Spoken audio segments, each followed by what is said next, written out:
Hey everyone, I'm working to hit 1,000 subscribers and I need your help to get there. If you enjoy this content, please hit that subscribe button right now. What's happening, YouTube?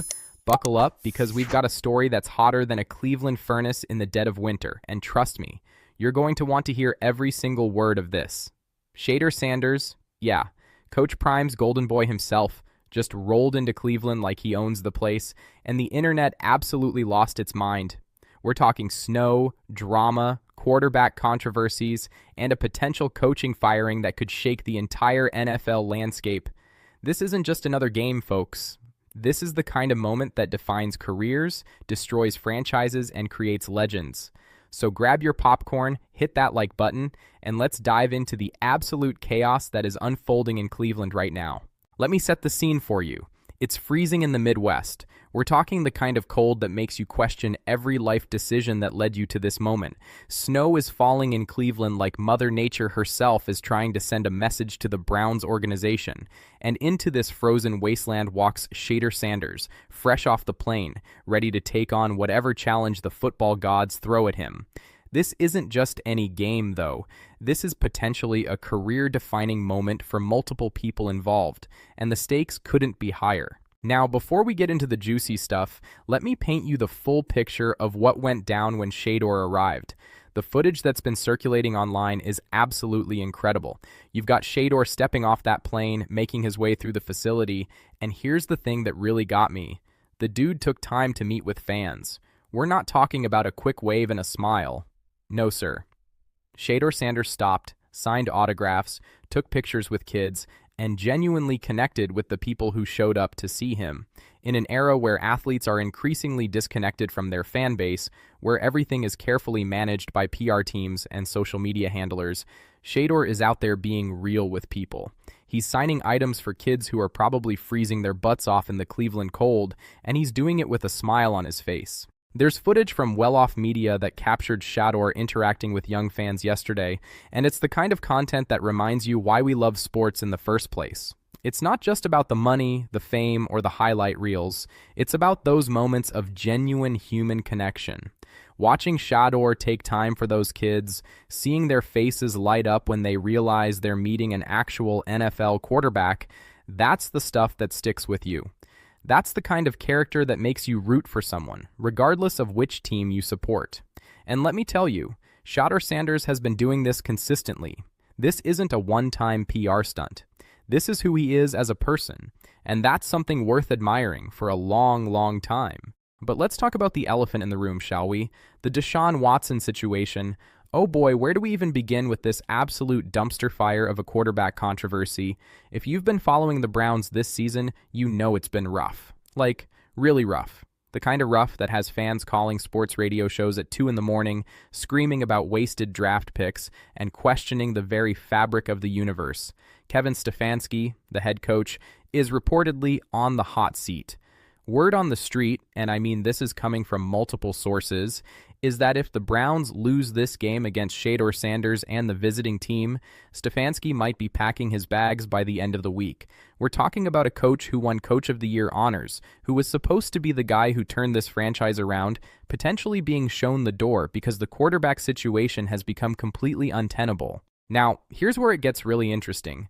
Ian Rappaport, one of the most connected insiders in the NFL, dropped a bomb yesterday. He reported that Deshaun Watson is not expected to be a starter this season for the Browns, which isn't exactly breaking news to anyone who's been watching, but here's the kicker. There's apparently a good chance he's on the roster next year with an opportunity to be a starter. Let that sink in for a moment. Despite everything that's happened, despite the injuries, despite the performance issues, despite the astronomical contract that's handicapping the entire franchise, Deshaun Watson might still be the Browns' starting quarterback in the future. The morning show crew at 92.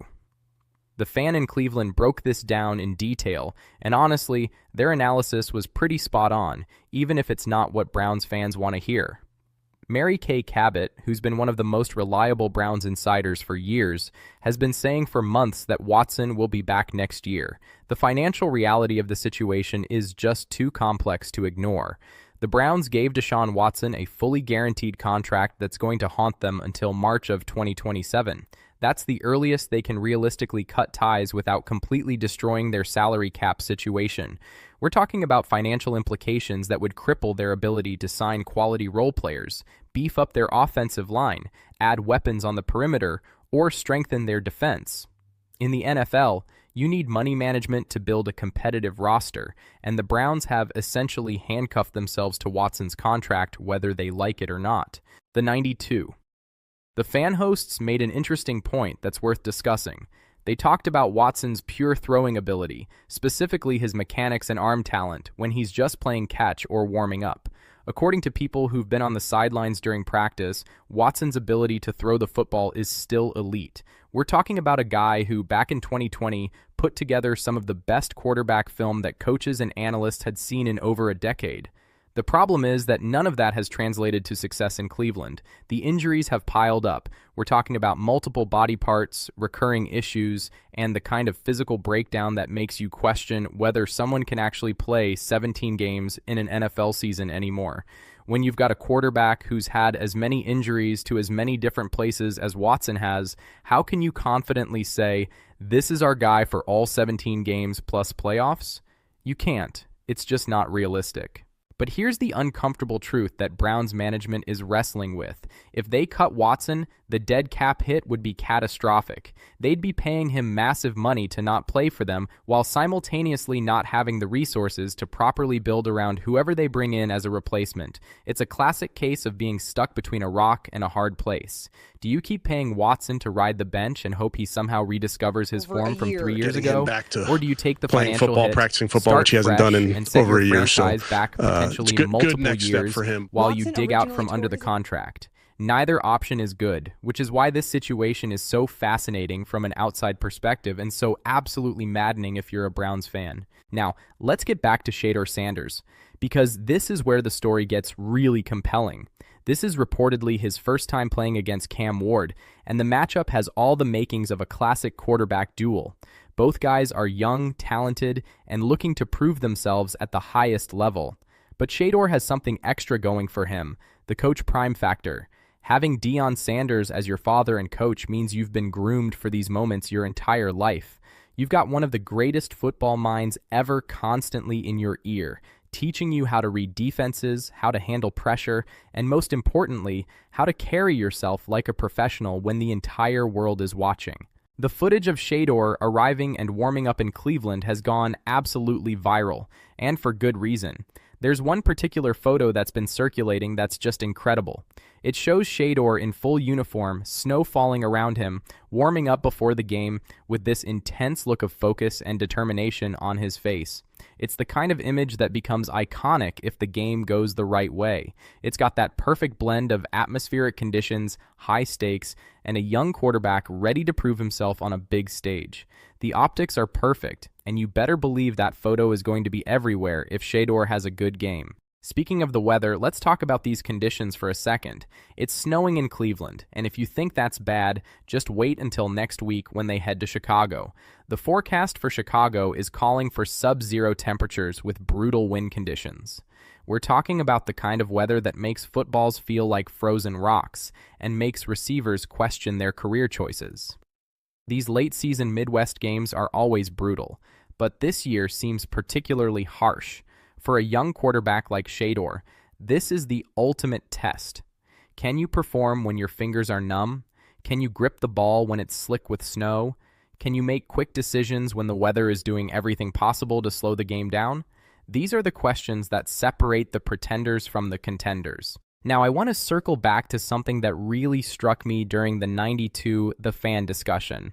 One of the hosts made the point that having competition at the quarterback position shouldn't be seen as a problem.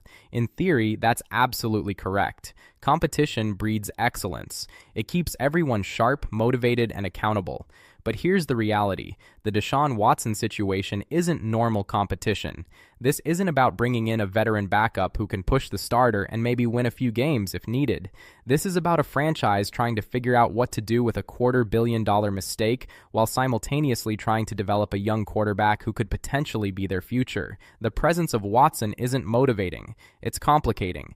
It's a constant reminder of a failed gamble that's handicapping the entire organization. If Shador Sanders is truly the guy, and from everything we've seen, he certainly has the talent and the pedigree, then the best thing for his development would be to learn from a veteran who's actually won at the highest level.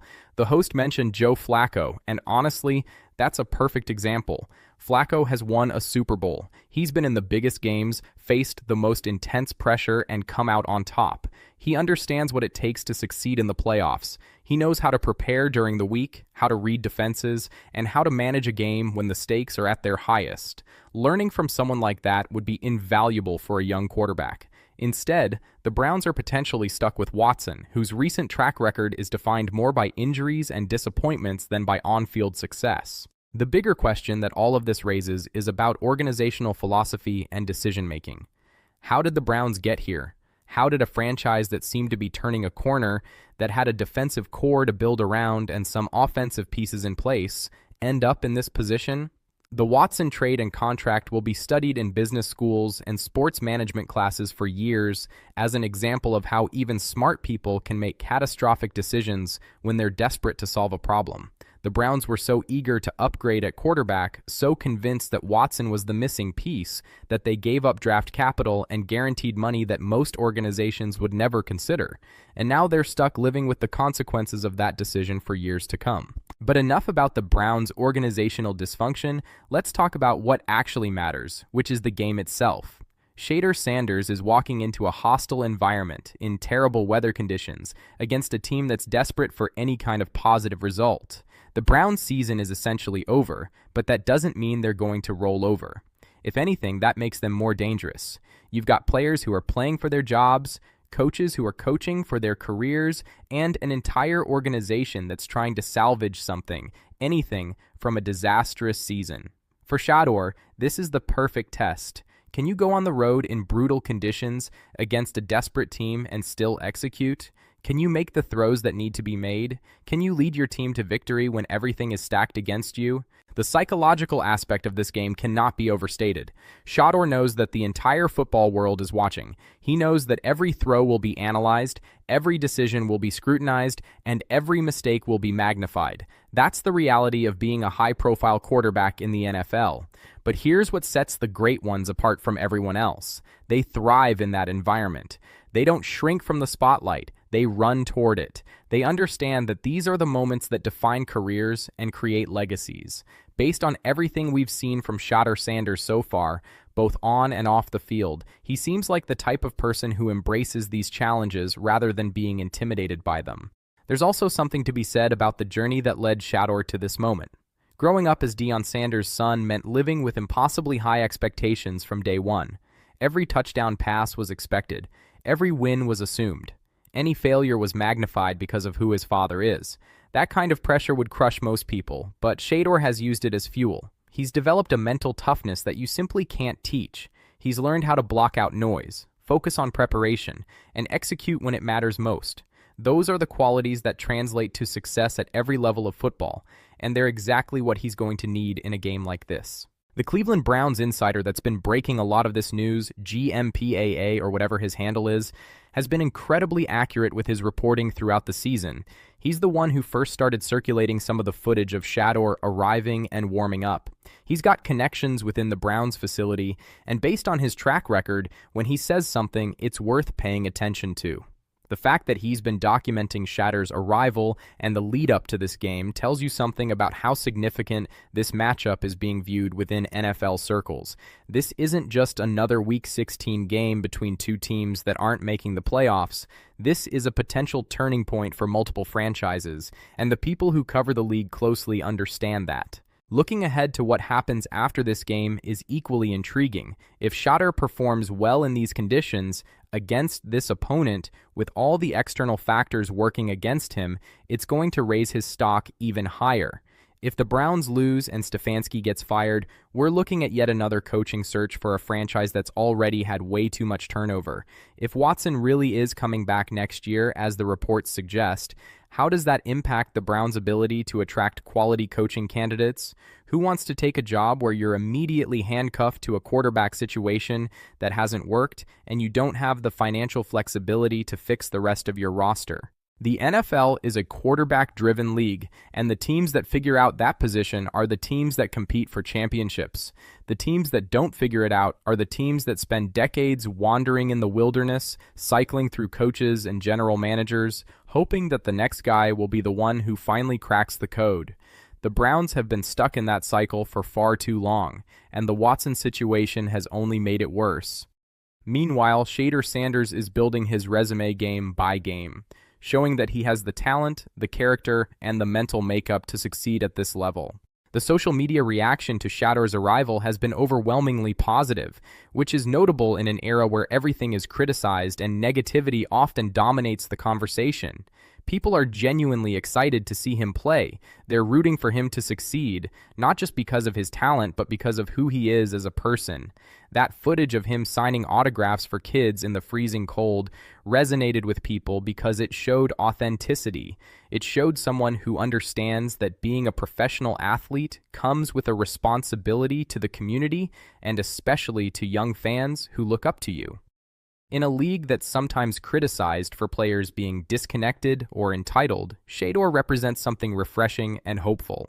As we move forward into the final weeks of the season, games like this one take on added significance. For Shador, every performance is building his body of work and preparing him for an even bigger stage in the future.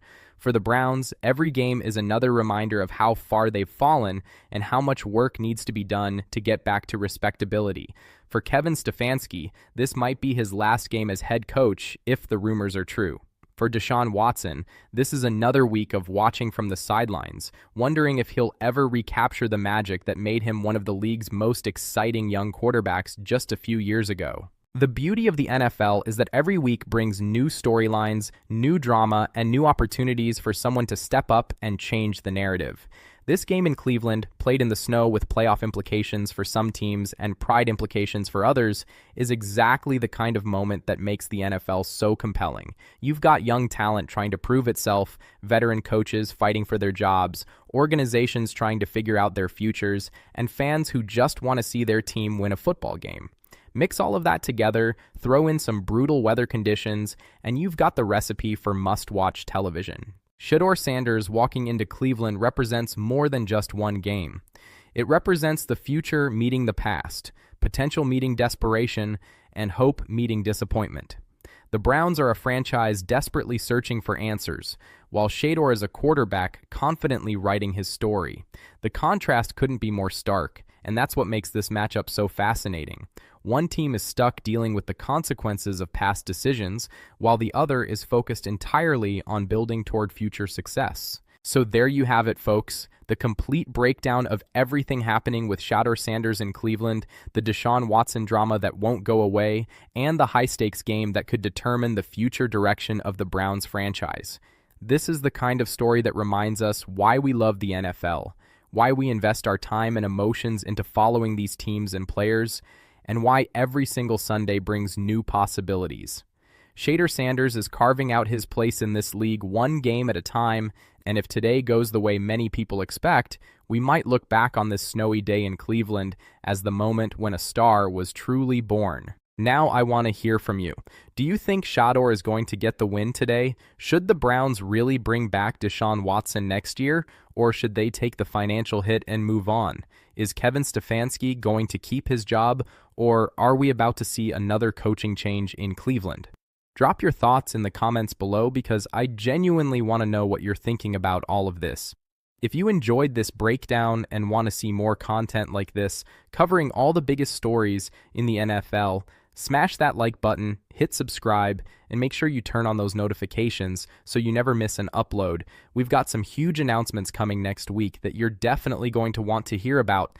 Until then, keep warm out there if you're in the Midwest, shake off those haters who doubt you, and remember that in the NFL, anything can happen on any given Sunday. Peace out, YouTube family. and I'll catch you in the next one.